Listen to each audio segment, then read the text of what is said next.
Des montres fidèles gardiennes du temps, pas si fidèles d'ailleurs parfois, et certains de rêver à la montre parfaite et d'une précision absolue.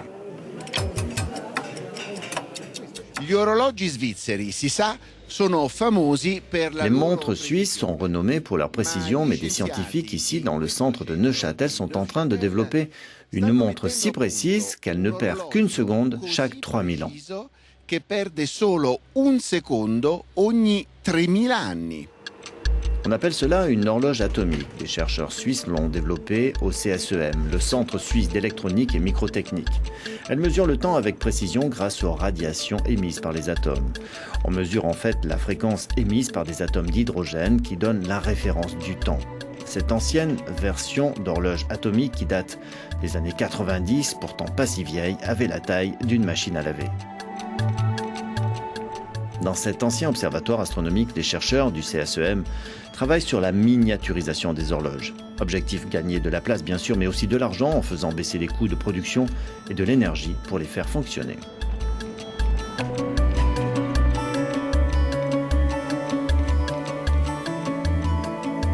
Vous voyez ici le cœur d'une horloge atomique, d'une ancienne horloge atomique.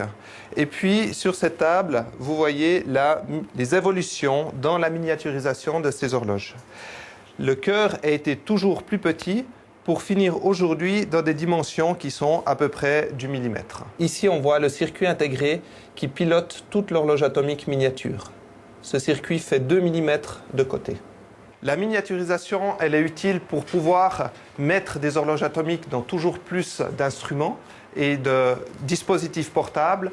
Et l'objectif du CSEM est d'aller vers la miniaturisation ultime pour intégrer une horloge atomique dans une montre bracelet.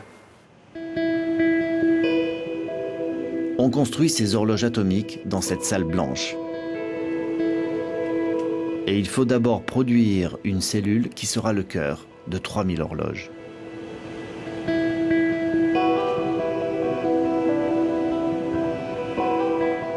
Les chercheurs espèrent non seulement installer ces horloges dans des appareils électroniques à destination du grand public, mais ils pensent aussi à des applications scientifiques, comme vérifier la théorie de la relativité d'Einstein.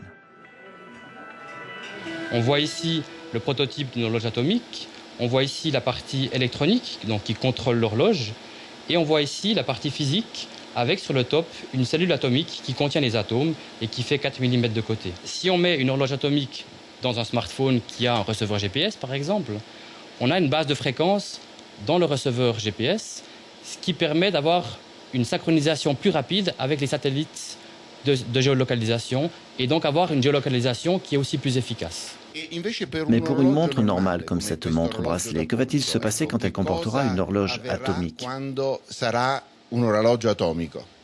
Alors actuellement, dans une montre bracelet, vous devez la remettre à l'heure de temps en temps, disons tous les jours ou toutes les semaines. Avec une horloge atomique dans une montre, il ne faudrait théoriquement la remettre à l'heure qu'une fois tous les 3000 ans, pour autant qu'on ait une batterie qui dure 3000 ans. Voire une vie qui dure 3000 ans. Aujourd'hui, les meilleures horloges atomiques perdent ou gagnent une seconde chaque milliard d'années. Elles sont alimentées par ce tout petit moteur.